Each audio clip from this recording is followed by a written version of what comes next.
l'Atlético de Madrid ne lâchera pas Julián Álvarez pour moins de 120 millions d'euros.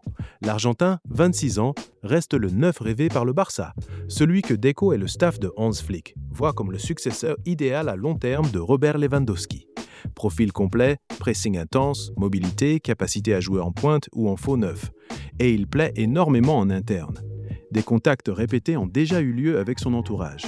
Pourquoi l'opération est très compliquée? Position ferme de l'Atlético. Le club madrilène valorise Álvarez au-dessus de 120 millions d'euros. Certains rapports parlent même d'un peu plus.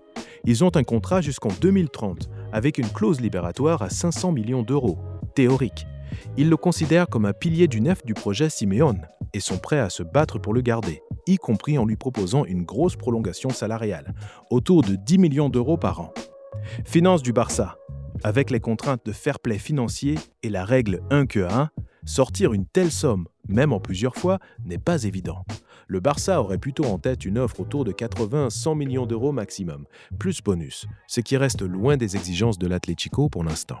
Concurrence? Arsenal et d'autres clubs de Premier League ont déjà posé des questions. Mais Álvarez pencherait personnellement pour le Barça. Il se verrait bien dans le projet Flick et viser des titres. En résumé, le Barça le veut vraiment, si aussi. Mais exigences, tout va dépendre. De la capacité du club catalan à générer une son forme de vente cet été, de la volonté du joueur de forcer un peu le départ après le Mondial 2026 et de si l'Atlético finit par fléchir ou non.